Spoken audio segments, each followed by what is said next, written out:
गुरुर्ब्रह्मा गुरुर्विष्णु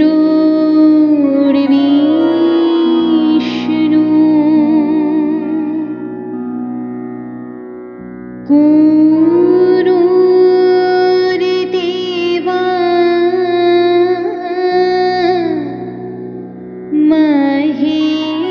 Maheshwara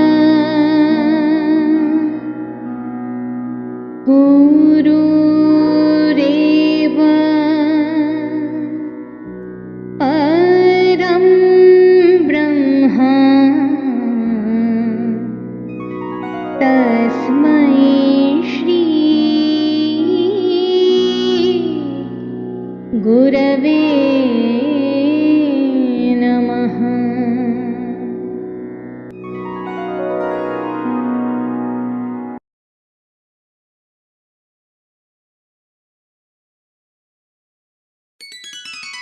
Lord Sadashiva appeared on this earth about 7,000 years ago.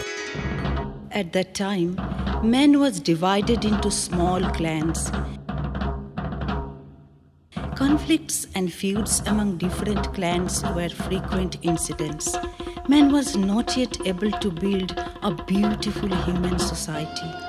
Seeing this, Lord Sadashiva told them, Atmagotram parityajya Shivagotram pravishati. O children of immortality, give up your individual petty thoughts.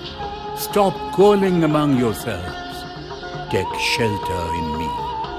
I shall show you the path of peace, of liberation. Basically, he wished to create a thread of unity among Mongolians, Dravidians, Aryans, and non-Aryans. Simultaneously, he introduced a marriage system, science of medicine,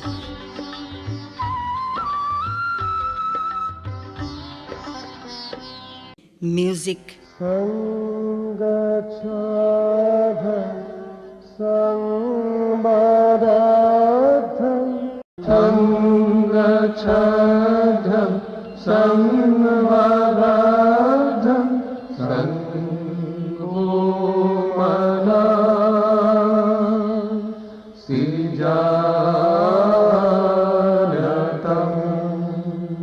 dance,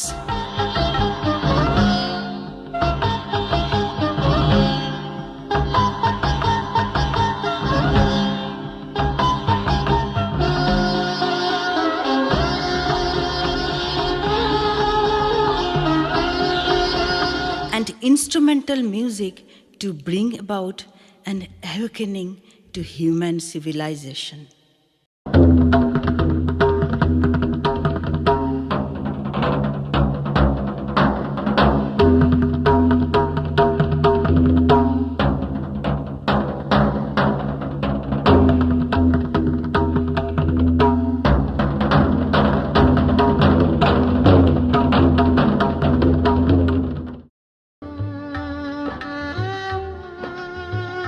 Similarly, Lord Krishna came to save humanity about 3,500 years ago. He created dharma-based Mahabharata.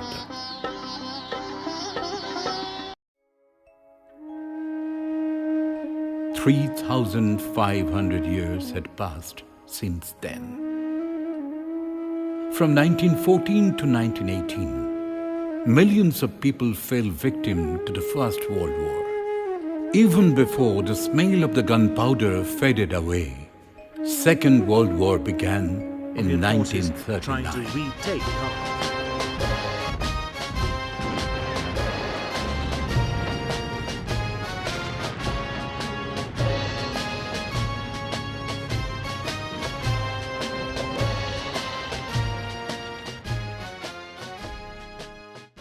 In the year 1945, America dropped lethal atom bomb on Hiroshima and Nagasaki of Japan. As a result, millions of people lost their lives. Countless people became maimed. Hiroshima and Nagasaki were reduced to deserts. Because of the rise of communism in Russia and its consequent exploitation, humanity was converted into animality. To quell mass uprising, heads of states like Hitler killed thousands of people regardless of any consideration.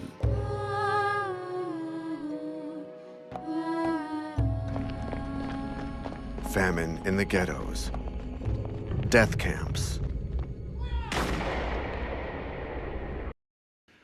The period from 1914 to 1945 was a dark age in world history.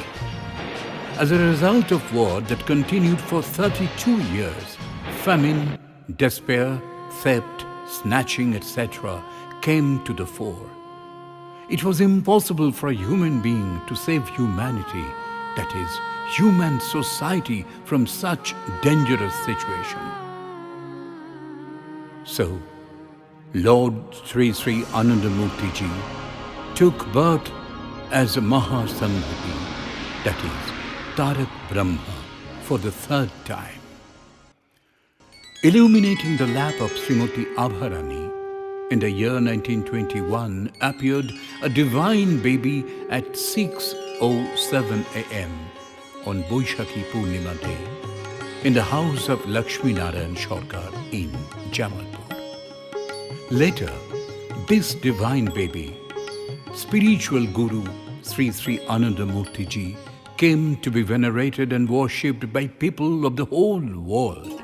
From the very hour of birth, he started showing miracles. According to the custom of the family, as soon as the maternal grandmother Indumati Devi took the wick near the lips of baby Prabhat, little Prabhat raised his two little arms and tried to draw the milk bowl towards his mouth, as if he was telling all, I am an adult. Why are you giving me such a small quantity of milk? Seeing that supernatural sight, all who were present became speechless. A single question haunted their minds. This baby was not an ordinary one. He was surely some great man who had made his advent with tremendous power. At this sight, paternal grandmother named the baby Budo. That little Prabhat was not an ordinary human being, was revealed anew by his horoscope. Astrologers told Prabhat's father, Lakshmi Narayan Sarkar, This baby is divine. He is bound to achieve greatness when he grows up to be a man. In him are inherent all kinds of God-gifted, rare powers. One day, the fame of this divine baby will spread throughout the entire globe. The baby shall pave the path to true liberation for the oppressed and helpless people. Monks will be his companion in his journey.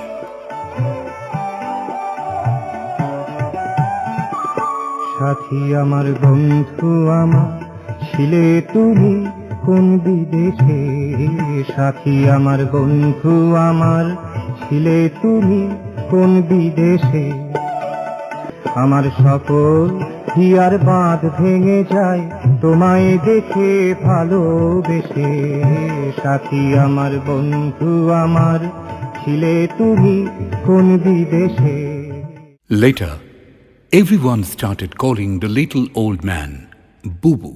Taking into consideration all factors, his family members named him Prabhat Ranjan. The name Prabhat means one who is able to usher in a new dawn in both human life and social life. When Prabhat Ranjan was just a 5 years old boy, Mother Abharani witnessed feats of young Prabhat.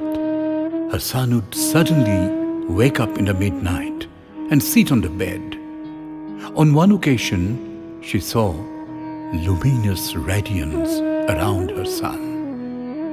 After a few days, Prabhat would often dream and would tell her mother, Mother, a type of reptile entered through my ear tonight. Sometimes he would say, Mother, gigantic animals, stars, planets, satellites were entering through my ears. Having heard such vivid description of strange animals, stars, planets, Abharani was astounded. She would think, Prabhat has never seen such types of things.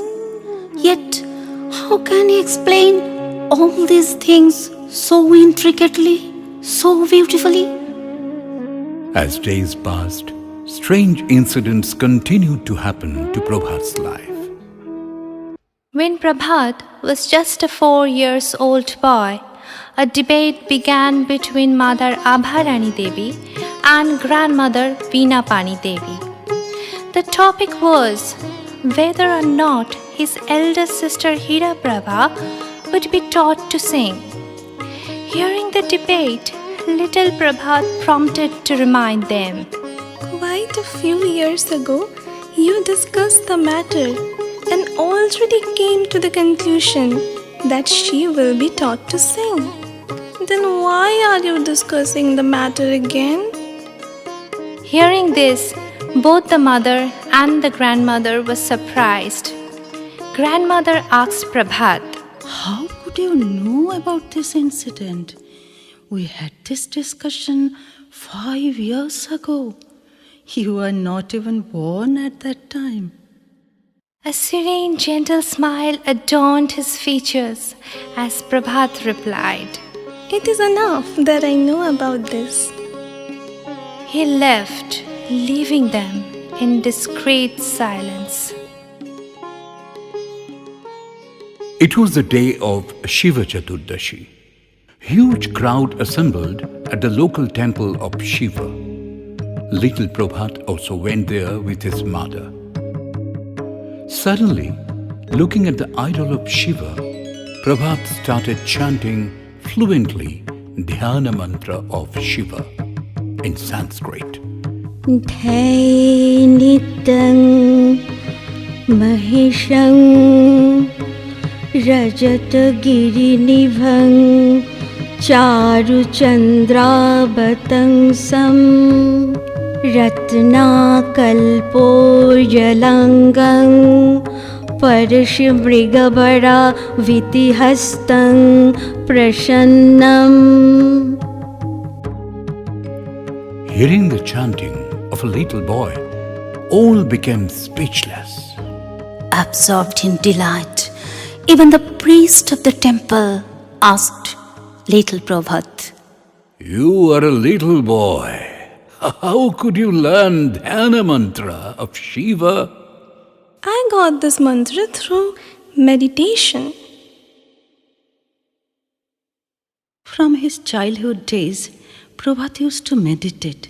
No one ever taught him this yoga practice, but he would practice it every moment. From the very beginning of his life, he gave special importance to spirituality.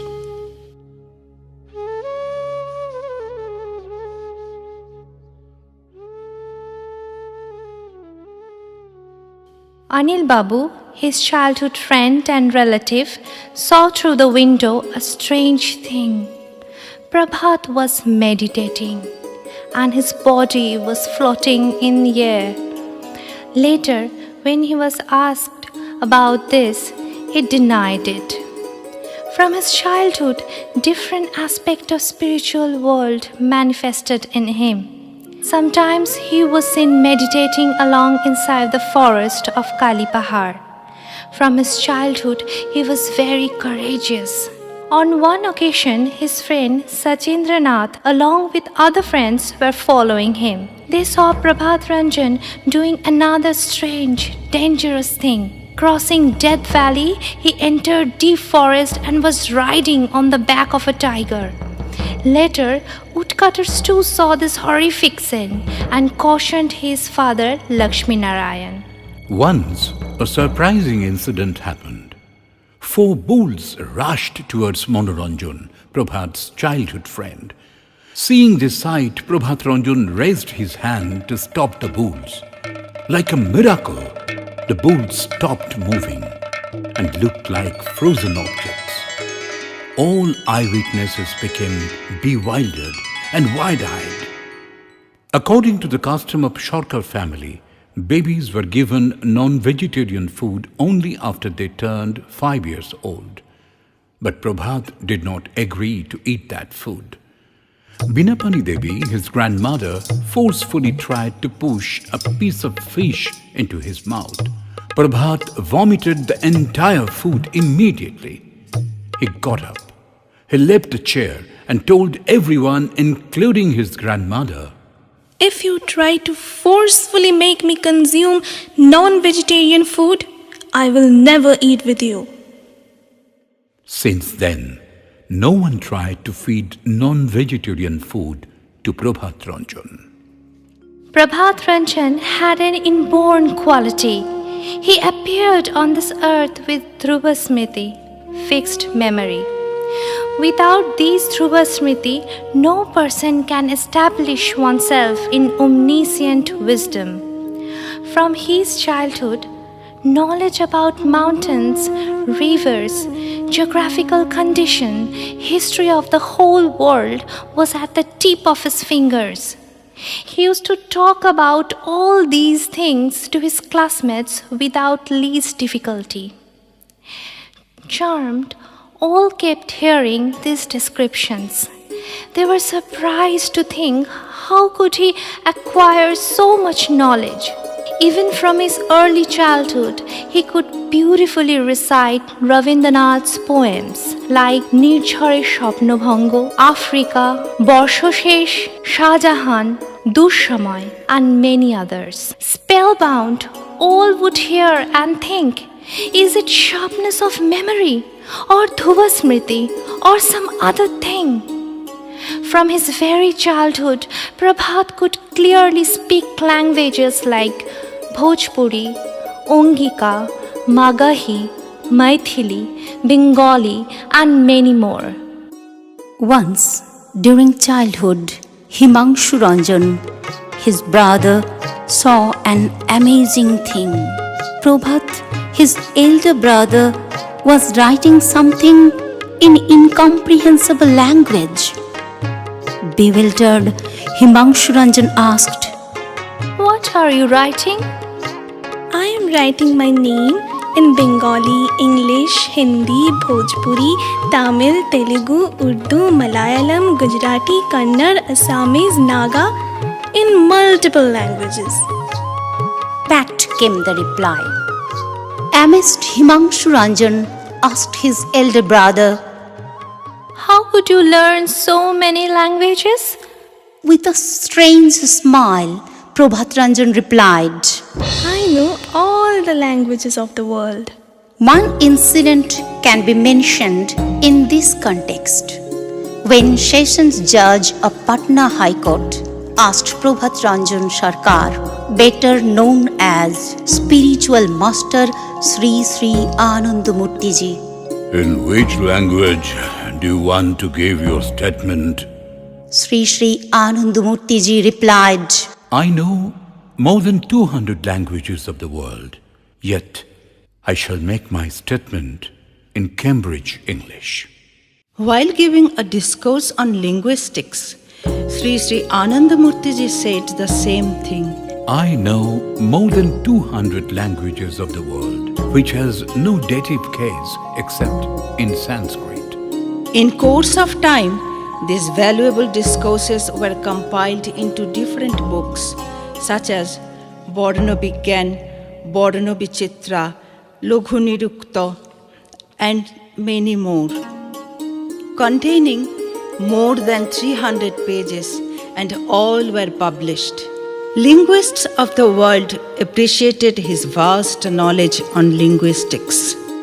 Acknowledging his profound wisdom since childhood, Bhavani Charan Mitra, the headmaster of the school, would assign responsibility to Prabhat Ranjan for teaching lower classes in the absence of geography teacher.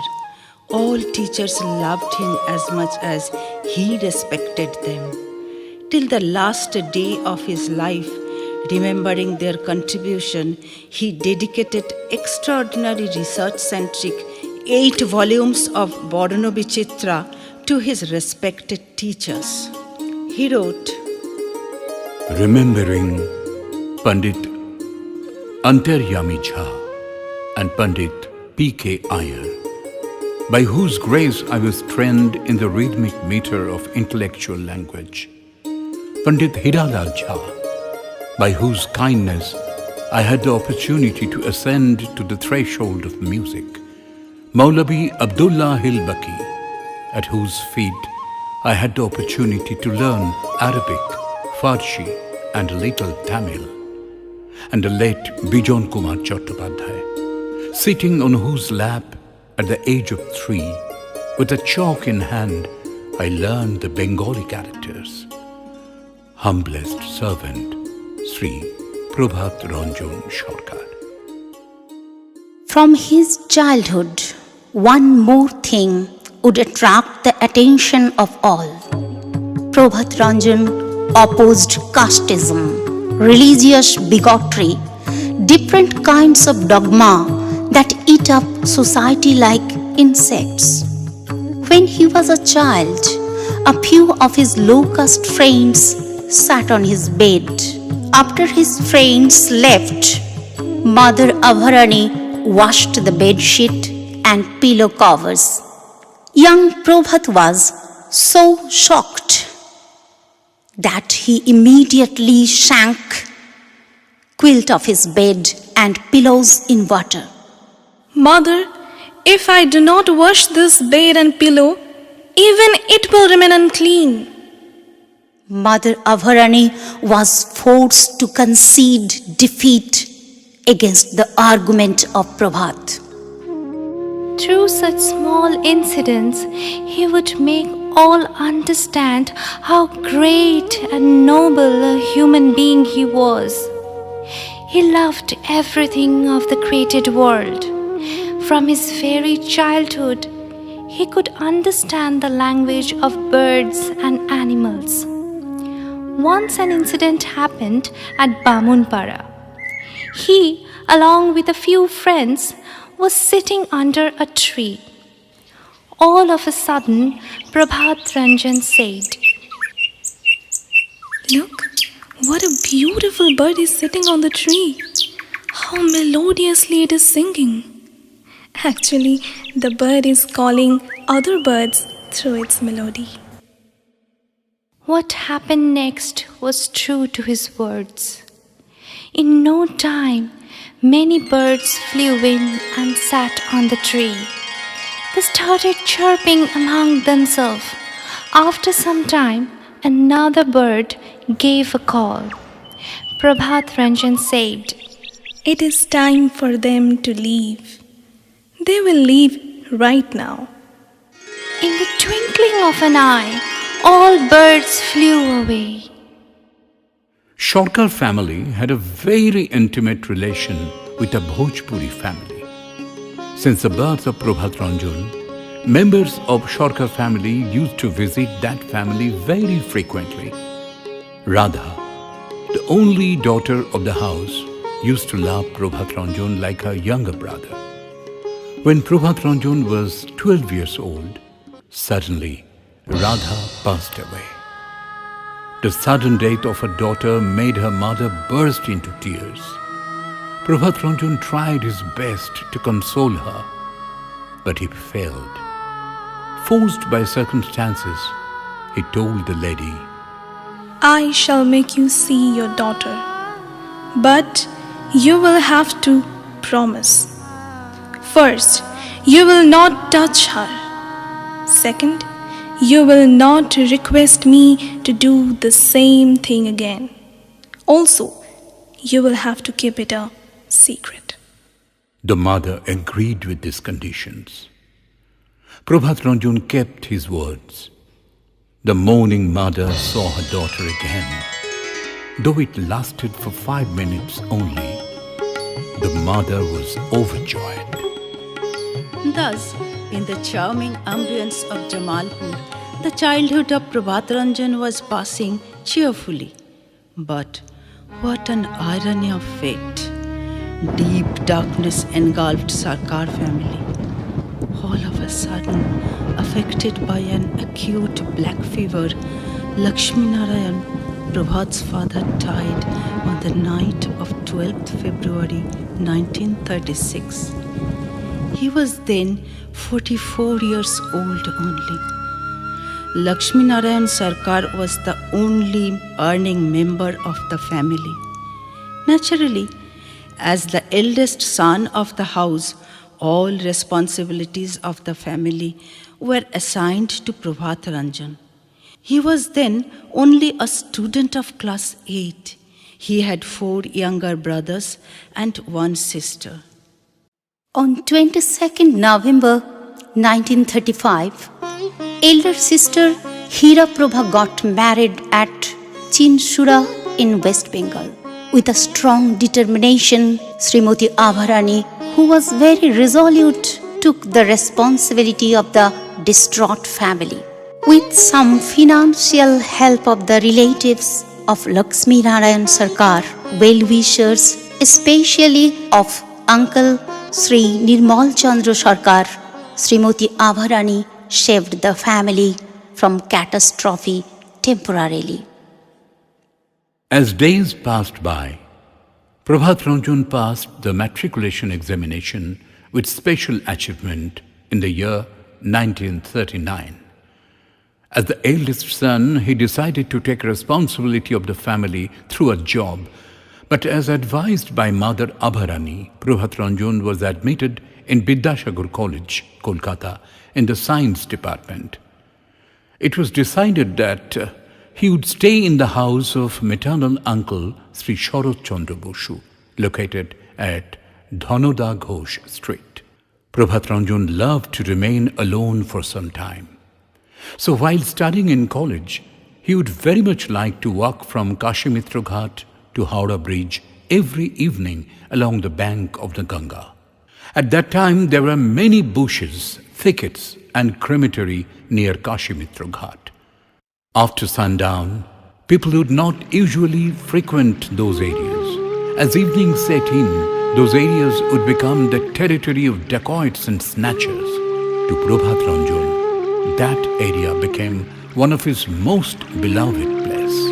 It was Shravani Purnima, full moon in the month of Shravan. Fearless after sundown, Prabhat Ranjan was sitting at Kashimitra Ghat, facing towards Ganga. Without any worry, to his heart's content, he was observing the hide-and-seek game between the moon and the clouds. Making its characteristic sound, the river Ganga was flowing. It was a moment when Prabhat Ranjan was absorbed in indescribable bliss. Kali Charan, the infamous dacoit of that area, was approaching him with a dagger. His intention was to loot everything that he had. Kali Charan came closer, and finally, the dacoit was forced to surrender himself before the strong personality and divine power of Prabhat Ranjan. Commanded by Prabhat Ranjan, like a mesmerized person, he threw his weapon into the Ganga. After taking a bath in the Ganga, he genuflected before Prabhat Ranjan. He burst into tears. Disgrace of repentance purified the heart of Kali Charan, the dacoit. Prabhat Ranjan was as if waiting for this moment. On that evening, he initiated Kali Charan into tantric spiritual practice. Later, he named him Kalikananda Abadhuta. Shravani Purnima Day, 1939, is a golden day in the history of Ananda Marg. On that day, spiritual Guru Sri Sri Anandamurti Ji gave initiation for the first time. Shrabani পূর্ণিমার কথা আজ মনে পড়ে, আজকে মনে পড়ে বন্ধু, আজকে মনে পড়ে, আজ মনে পড়ে। In 1939, when Prabhat Ranjan was going towards Kolkata, dark clouds of World War were spreading across the sky of Europe. In India, freedom struggle was going on. Kolkata was its center. Led by Gandhiji, non-violence movement was on its full swing. Led by Subhash Chandra, the waves of all-out mass movement touched the core of hearts of the students and youth. Prabhat Ranjan was not lagging behind his friends. He was emotional but not indisciplined like other students. He followed the path of logic. His logical opinion inspired not only his classmates, it also forced famous intellectuals to think about Prabhat Ranjan. Though Prabhat Ranjan was then only 17 years old, bright young man, many intellectuals hesitated to talk to him. In that fiery situation of India, well-thought and logical thoughts of Prabhat Ranjan regarding the activities of the contemporary leaders won the minds of Manavendra Roy, founder of radical humanism, Subhash Chandra Bose, and members of epoch-making revolutionary community like Torun Chandra Guha, movie actor Robin Majumdar, footballer Anil Kumar. Prabhat Ranjan had discussion on different subjects in detail with Subhash Chandra Bose and Manavendra Roy. Guru Prabhat Ranjan once told his devotee Sri Hemendra Nayak of Shimbhum district, During summer vacation of 1940, I visited the house in Jamalpur. At that time, on a full moon evening, Manavendra Roy and Subhash Chandra Bose came to meet me in Tiger's Grave area. Our subject of discussion was independence of India. During that discussion, Subhash Chandra said, political freedom shall have to be achieved at all costs. But Manavendra Roy wanted economic freedom. According to his opinion, political freedom will come along the way of economic freedom one day. In the discussion on that day, Prabhat Ranjan supported the idea of economic freedom broached by Manavendra Roy. It can be understood if one reads the book To the Patriots, written by Prabhat Ranjan. individually, Prabhat Ranjan loved Subhash Chandra very much. Later, he dedicated the book Problems of the Day, written by him to Subhash Chandra. To the great hero Subhash Chandra Bose, whom I did love and whom I do love even now, Sri Prabhat Ranjan Sarkar. One thing is also known. When Subhash Chandra was escaping from the country, Prabhat Ranjan made Subhash at Como station. With Baba sitting on Tiger's grave, Subhash Chandra and Manavendra realized one thing. Without spirituality, creation of moralist leadership is not possible. So, on that day, they accepted Prabhat Ranjan as their guru and took initiation from him. Once Prabhat Ranjan said, Do you know, Subhash was a spiritual aspirant of a very high order. He did not ask for anything for him. He only wanted independence of India. When he was a prisoner in jail, Subhash Chandra engaged himself in deep meditation. This practice of meditation helped him to establish himself into a moralist, a strong person. While he was studying in college, Prabhat Ranjan would write essays, poems, short stories in different dailies and magazines. using a pseudonym. His razor-sharp and logical essays used to be published in The Then Statesman, Searchlight, and others. In the course of time, his writings found a place in books such as Obhimat and Proud Philosophy. From Dhaka city of undivided Bengal, Golden Lotus of the Blue Seas, and In the Fathomless Bottom of the Blue Sea were published in Urdu Daily Ittefaq in the pseudonym of Taruddin. When the time for gaining freedom for India was imminent, Prabhat Ranjan would write letters to Indian politicians. He apprised them of some of his logical opinions. One of them is Shyama Prasad Mukherjee. Aware of well-considered opinion of Prabhat Ranjan, Shyama Prasad informed Indian politicians about the borders of Punjab, Bengal, Tripura with Pakistan and East Pakistan. When he raised this issue in Parliament, Nehru and Vallabhbhai Patel asked him, "How could you know so many things?" Shyama Prasad replied, "I came to know all this from a noble individual, Prabhat Ranjan Sarkar.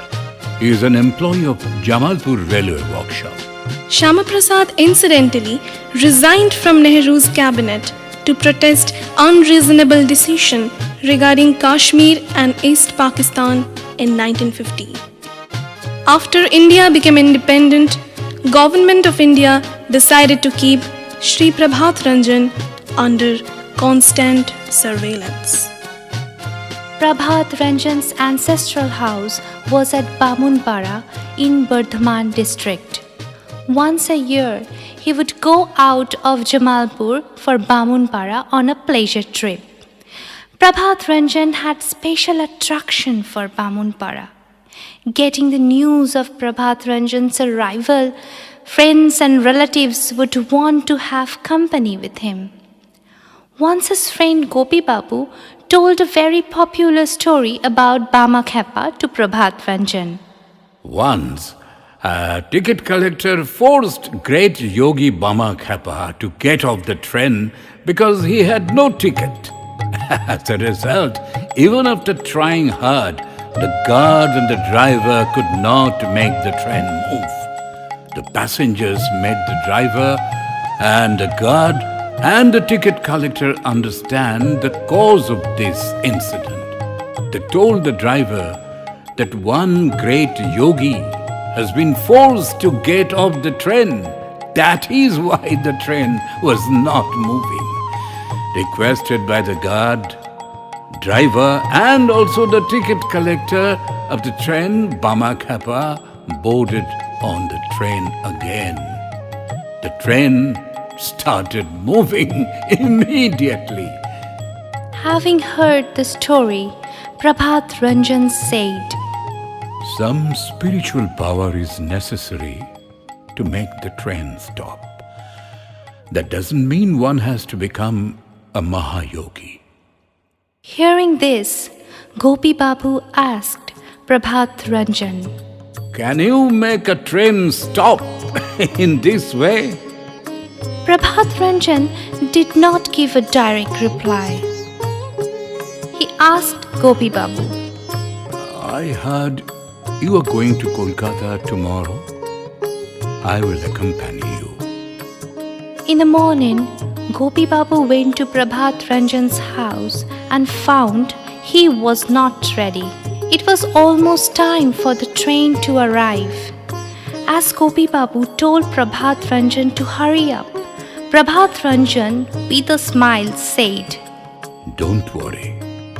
The train will wait for us." Hearing this, Gopi Babu went to Shaktigarh station, bought a ticket and boarded the train. It was already time for the train to depart. Gopi Babu saw calm and composed Prabhat Ranjan was walking towards the station at normal speed. The guard and the driver was not able to make the train move. Gopi Babu noticed and was quite astonished. Prabhat Ranjan reached the station, bought a ticket, and moved ahead towards the stranded train.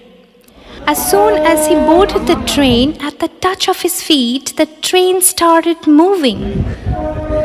Prabhat Ranjan quietly sat beside Gopi Babu.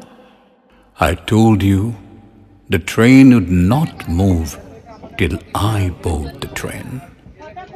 After some time, the train arrived at Bandel station. Like many passengers, Gopi Babu was about to get off the train to have a cup of tea. Usually, the train stopped here for a longer time. Prabhat Ranjan cautioned Gopi Babu. Do not get off the train today. The train will not stop here for long enough. Gopi Babu paid no heed to Prabhat Babu's caution. The moment Gopi Babu took the earthen pot with tea in his hand, the train started moving. Throwing the earthen teacup, Gopi Babu desperately boarded the running train. Amazed, Gopi Babu asked Prabhat Ranjan, Why did the train stop here for such a short time? With a gentle smile, Prabhat Babu answered, Remember, the train stopped at Shaktigarh for a longer time. It made up for the time lost. Gopi Babu's awareness returned. He clearly understood everything and said to himself, Just yesterday I told Prabhat Babu regarding the stopping of train and asked whether he will be able to do so. Prabhat Babu, without saying a word, made me understand how much divine power he has. After passing intermediate examination, Prabhat Ranjan returned to Jamalpur. In the middle of 1941, after the death of his father, the condition of the family gradually went from bad to worse. Forced by circumstances, he was appointed to the post of clerk in pre-audit section of Accounts Department of Jamalpur Railway Workshop. His understanding of values of time, deep respect for duty, overwhelmed everyone working in his office. Along with this, his love for others, affection, amity, service-mindedness, deep knowledge on all subjects, especially his spiritual knowledge and divine power, influenced all from general employees to higher-level officers. The ambience of the office changed dramatically. Everyone was eager to talk to Prabhat Ranjan. All craved for his companionship. If anyone was in trouble, felt sick, or faced with any problem, they would go to Prabhat Babu. They knew he had a solution for all of them with a gentle smile.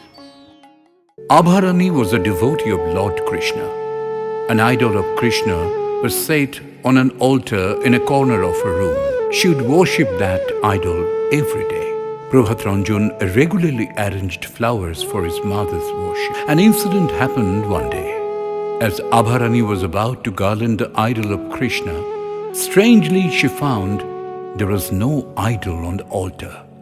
Bubu, that is Prabhat himself, was sitting on the altar. Unable to believe this sight, she cleansed her eyes again and again. When she wanted to garland the idol again, she saw the same sight. Forced by this amazing incident, she went to Prabhat. She told her son, My son, tell me one thing. Why are there so many obstacles in my worship today? Whenever I want to garland Krishna, I see your image. A gentle smile flashed on Prabhat Ranjan's face as he told his mother, Mother, you love me so much. Maybe that is why while worshipping you saw me instead of Krishna. On that day, she was happy, for sure. But the vision of the universal form of Krishna, the Vishwarup as witnessed by Mother Yashoda, kept on floating on the canvas of her mental plate again and again. Once, Acharya Hara Govinda and Sushil Babu had a special experience. They were on their way with Sri Sri Anandamurtiji during his evening walk. From the railway quarters in Jamalpur, Sri Sri Anandamurtiji used to stay. They were going towards the golf course via the railway bridge. Suddenly, they saw a monk standing under a tree near the church.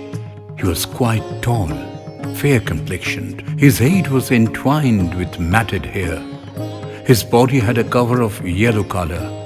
As soon as Sri Sri Anandamurtiji reached near the monk, he bowed his head down before him. He also instructed Acharya Haragopinda and Sushil Babu to maintain a little distance from the monk. Sri Sri Anandamurtiji spent a lot of time with that monk on the tiger's grave. While leaving, the monk did prostration before Sri Sri Anandamurtiji. Thereafter, Acharya Haragovinda and Sushil Babu asked Anandamurtiji, Baba, who was this monk? Baba replied, He is none other than Totapuri, the great tantric and the guru of Ramakrishna. With the practice of Hatha Yoga, he has been living for 250 years. His spiritual practice has been completed. He was given some social responsibilities which he has already accomplished. Today, he came to me to seek my permission to leave his worldly body. Totapuri will never have rebirth. He will surely attain salvation.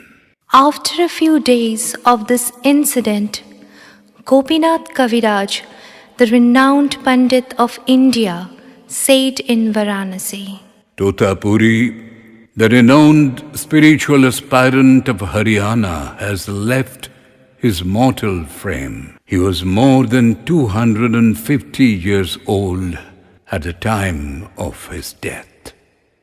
the advent of Prabhataranjan on earth is not a sudden incident. He appeared on this earth with a specific purpose. So, necessity arose for self-revelation as a guru before the whole world.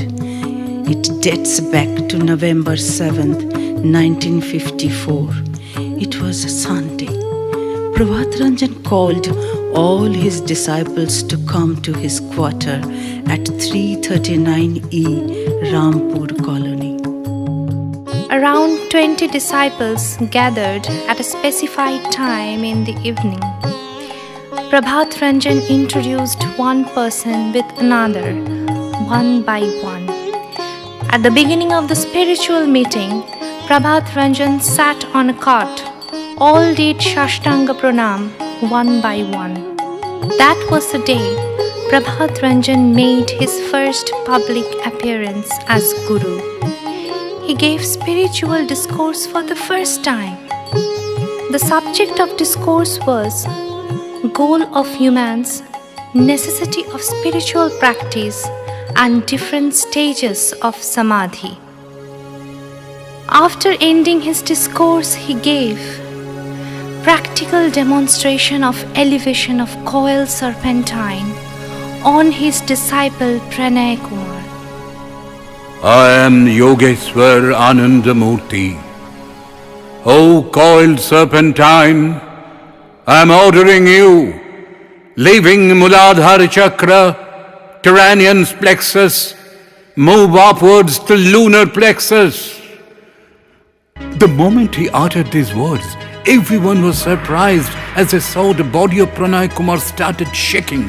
Pranay Kumar shouted. His body was trembling.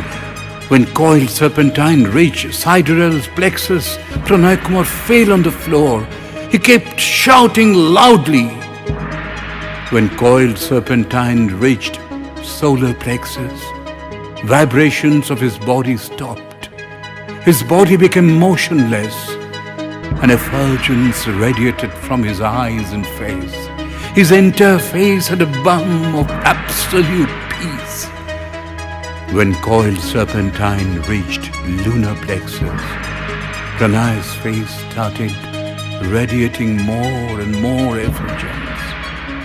At that time, Guru said, "Be in supreme bliss." This state of a spiritual aspirant is called Savikalpa Samadhi.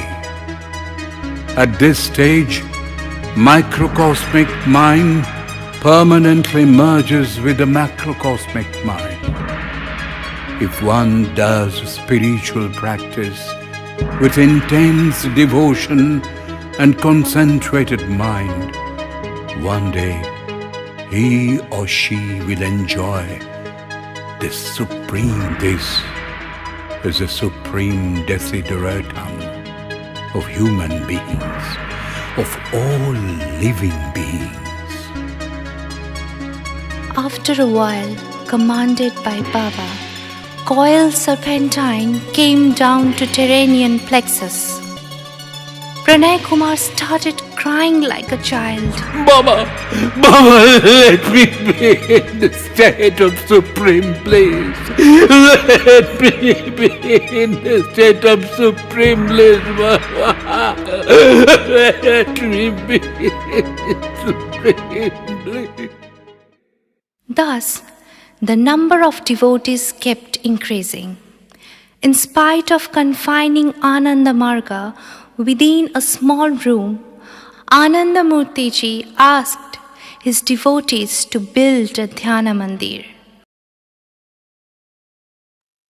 Every evening, after returning from office, he would move out of his quarters and walk to Jagriti along a particular route.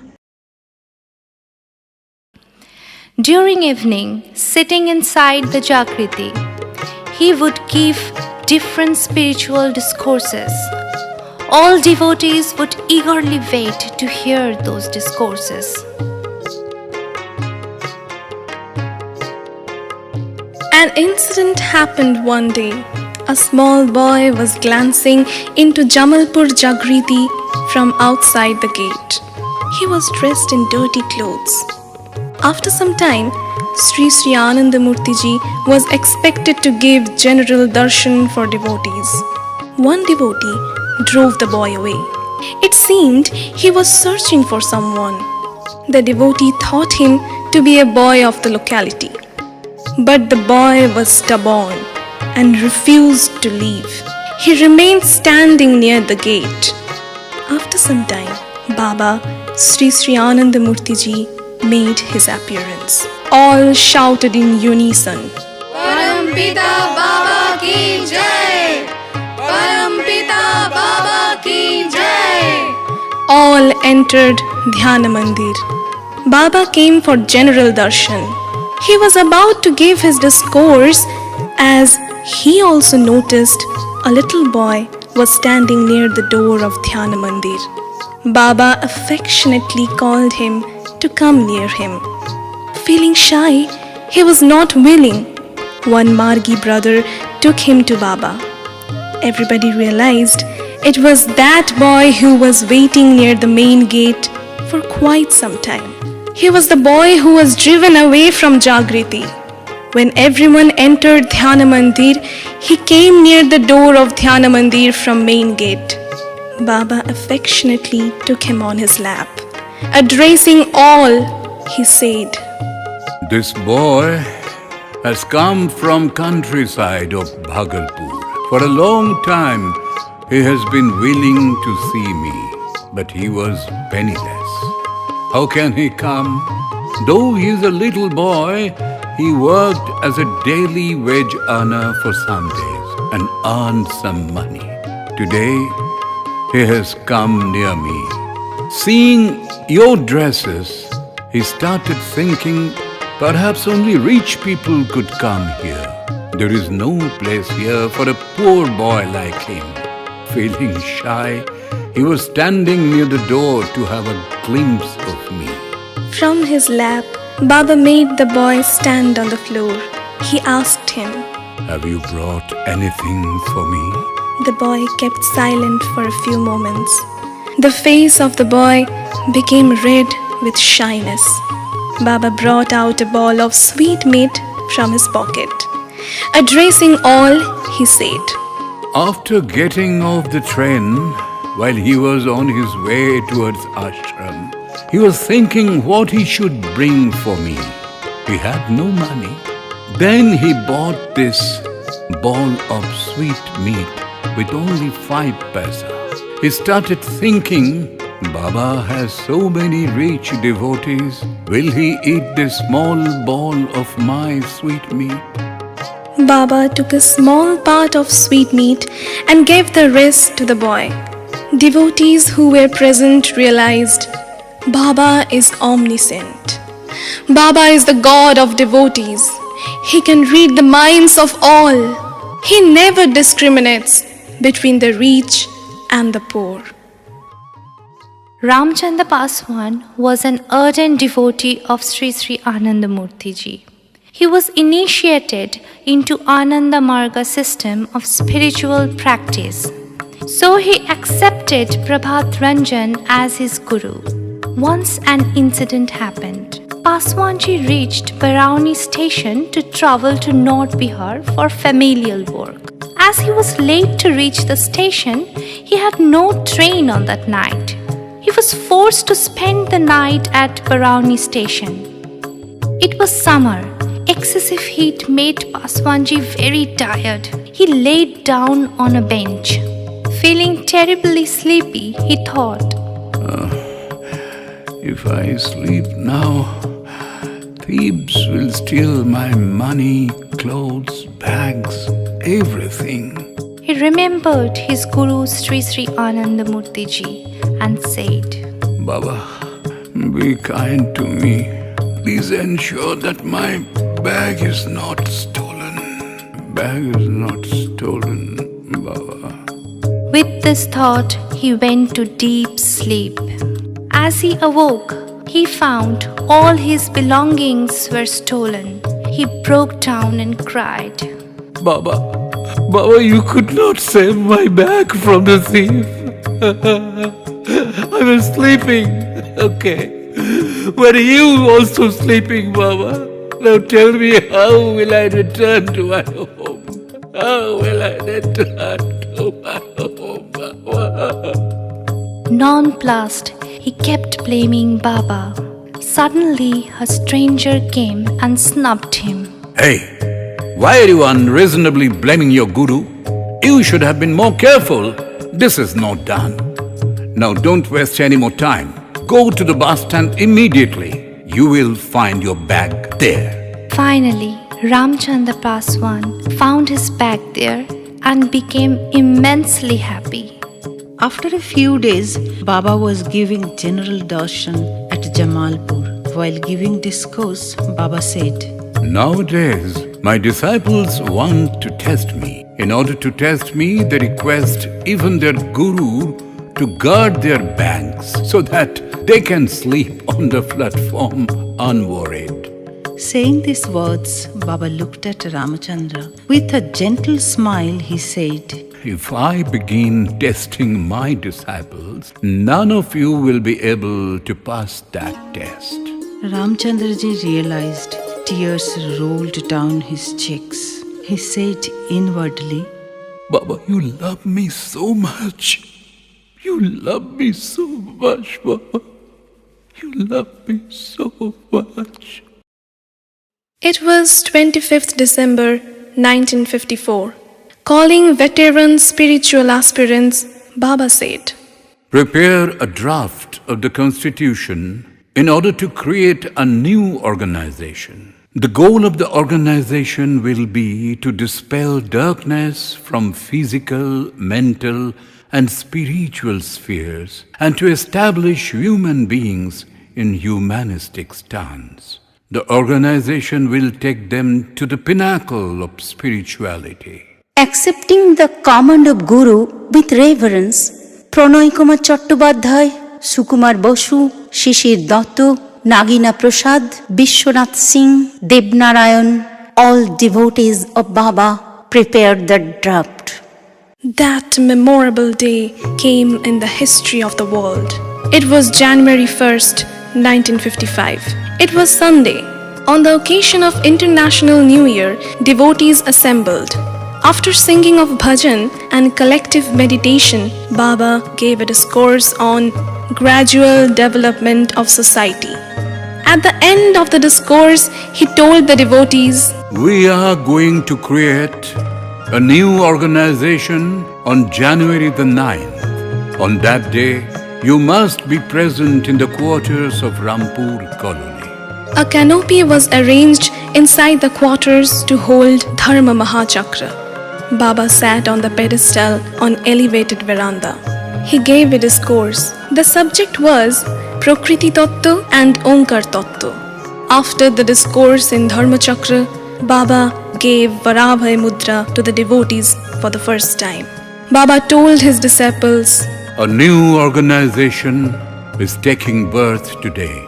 I am naming it Ananda Marga Pracharak Sangha. One day, Baba told his devotees, Good days are coming. You will see one thing. Many people will want to associate themselves with you. Naturally, it will not be possible for me to initiate them into spiritual practice.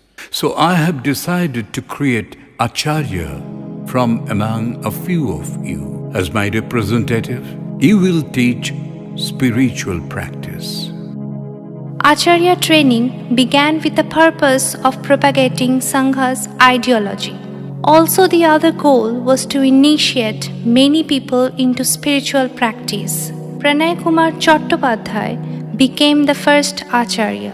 Sitting on Tiger's grave, Baba started giving dictation for different types of books. Thus was published books like Chorja Chorjo, Do's and Don'ts, Part 1, 2 and 3, Anandamarg Prarambhik Darshan and many others. He gave a discourse on Yama and Niyama, codes of self-restraint, to help maintaining a healthy body and mind. He also gave the flag and Pratik, the symbol. He commanded his devotees to sit for collective meditation every Sunday. He named it Dharma Chakra.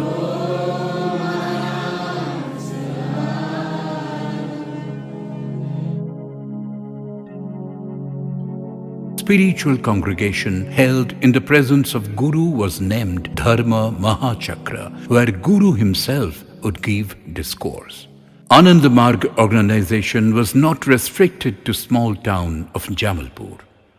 Like sparks of fire, it spread to different corners of India, Bihar, Assam, Tripura, and many others. It became problematic for family acharyas to keep pace with fast-spreading organization. It became necessary to create whole-time workers. In 1962, he created first monk and initiated him to Abadhuta Diksha. The number of Anandamarg monks kept increasing at tremendous speed, but that too was not enough for propagation of the ideology of the organization. To have a glimpse of Guru, hundreds of devotees used to come to Jamalpur from various parts of India. Long queues were seen for personal contact with Guru.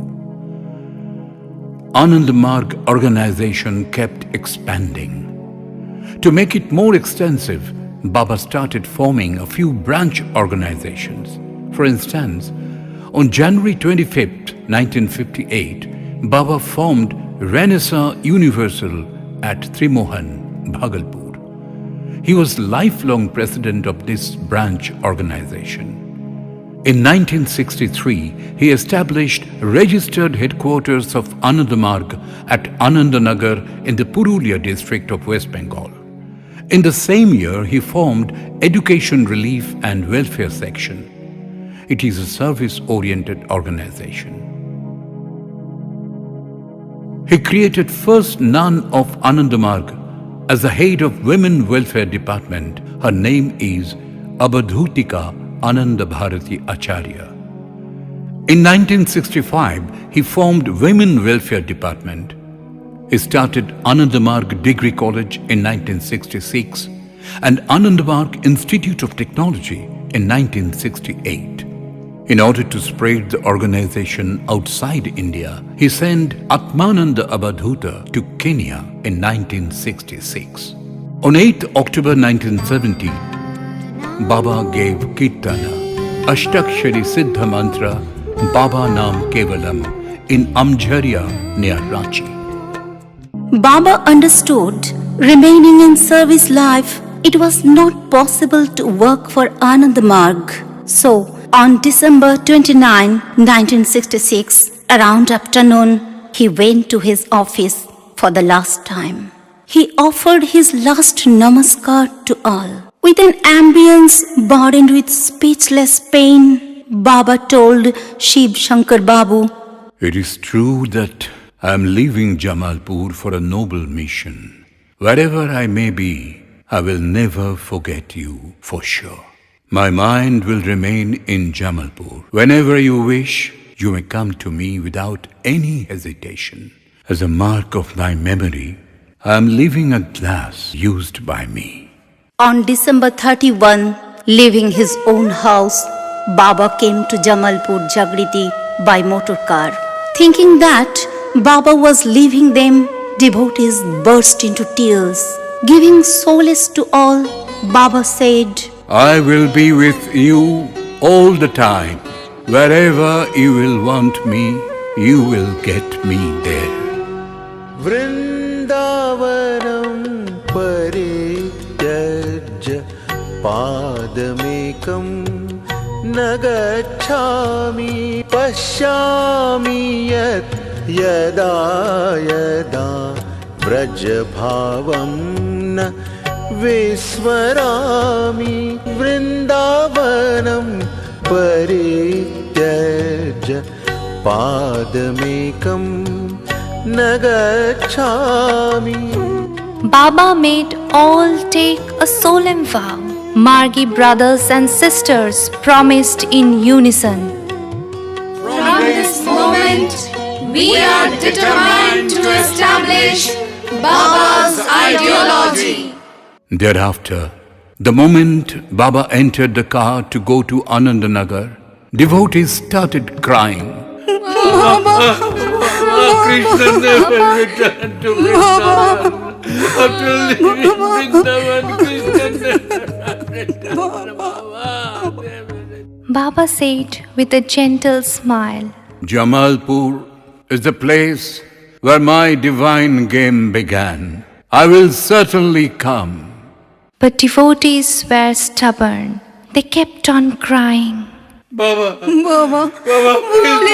do not leave us.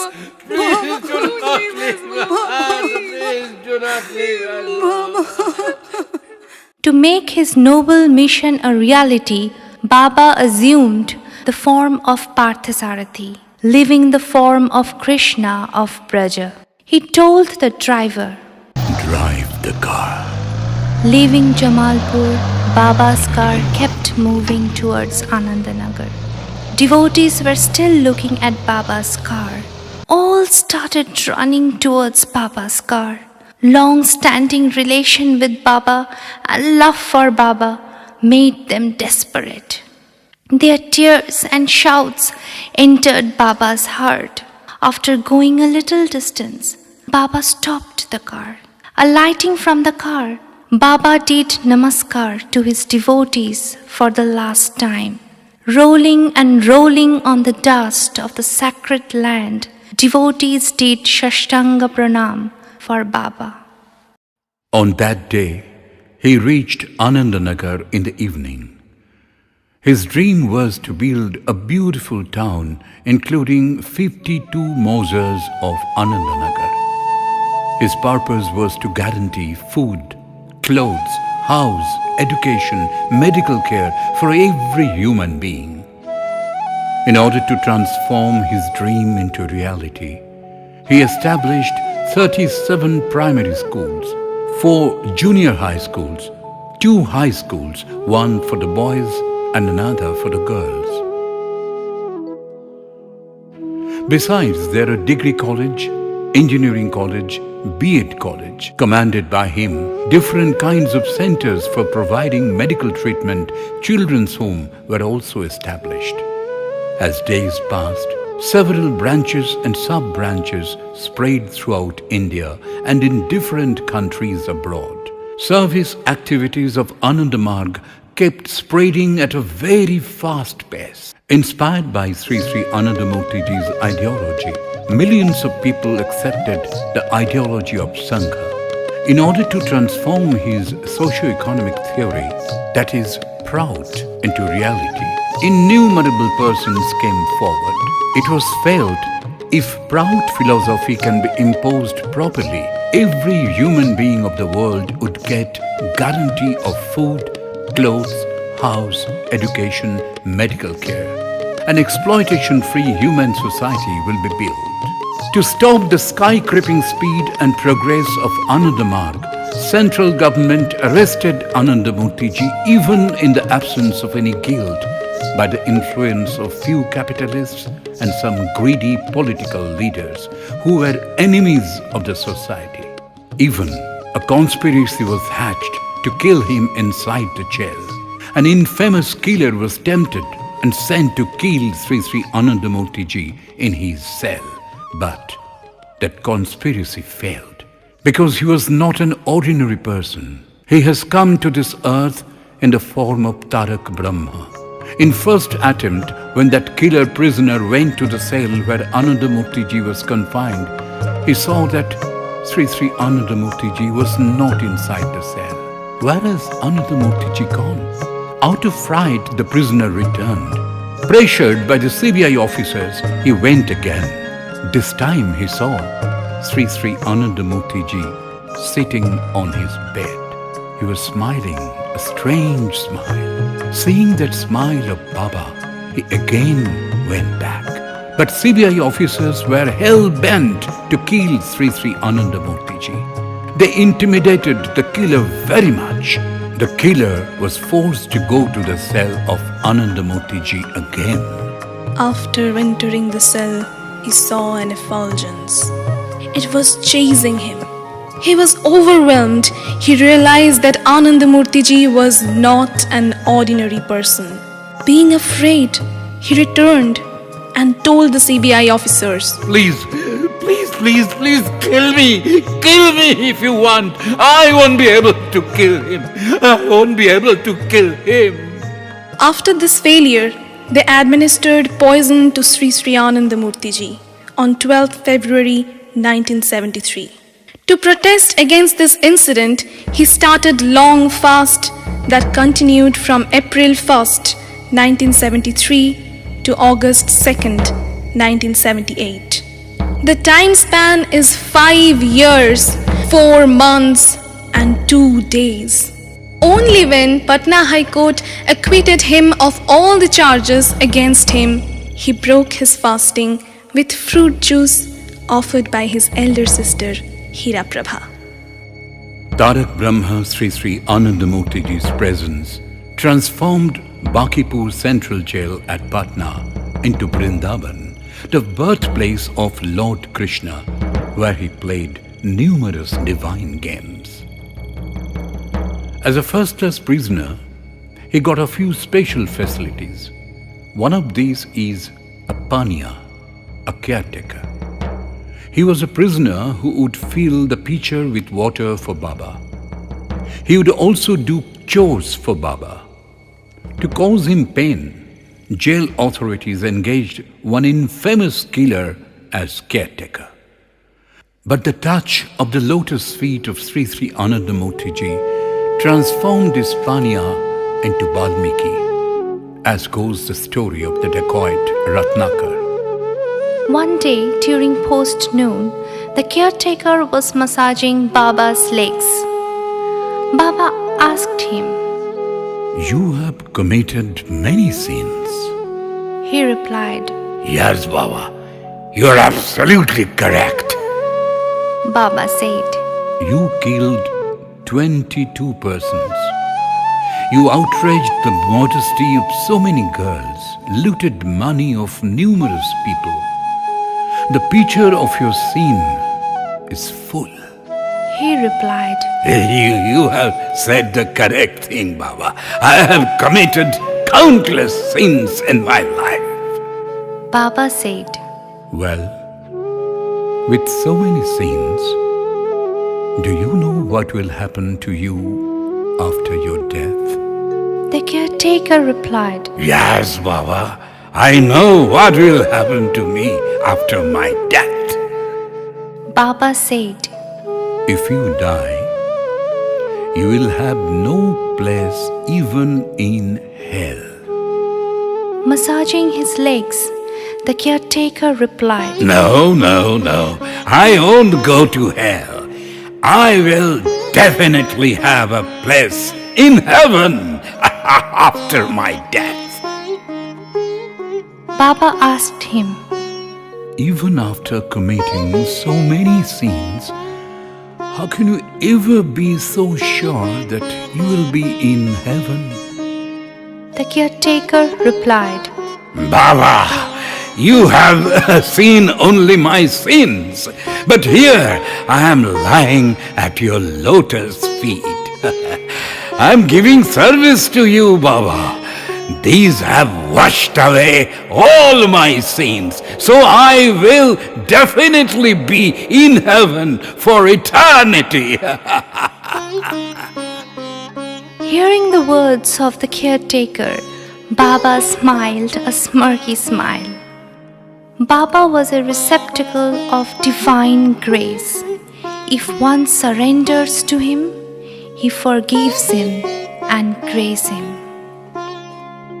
After coming out of jail, Sri Sri Anandamurti Ji increased the speed of the organization so much that Anandamarg spread in around 182 countries of the world.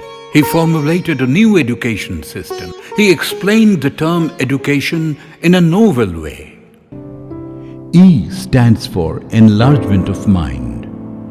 D for DESMEP. D, discipline. E, etiquette. S, smartness. M, morality. E, English. P, pronunciation. U stands for universal outlook. C stands for character building. A stands for active habits. T stands for trustworthiness. I stands for ideation of the supreme. O stands for omniscience grace. N stands for nice temperament. The speciality of Anandamarg schools is to develop the qualities inherent in children. He propounded science, medical science, spiritual scripture, philosophy, social scripture, economics, neo-humanism, arts, microvitum, biopsychology, literature, and many others. He introduced novel and unique Kaushiki dance on 6 September 1978, which can cure 22 diseases of women. He introduced art for service and blessedness instead of art for art's sake. He composed and set to music 5,018 valuable songs, Prabhat Shongit, rich in rhythm, ideation, language, and melody. The songs were composed in as many as 8 languages. He also composed songs in foreign languages. His songs are being appreciated in different countries of the world. Anandamarg Universal Relief Team, a mart founded by him, has been recognized by the United Nations organizations. Happy with service activities of Amart, governments of different countries of the world lent their helping hands. To sum it up, Sri Sri Anandamurti Ji is the only Guru who has shown the path to remove darkness from physical, mental, and spiritual spheres. Along with this, he has given birds, animals, plants, even insects right to live. Today, let us unitedly offer millions of salutations at the lotus feet of Sri Sri Anandamurti Ji.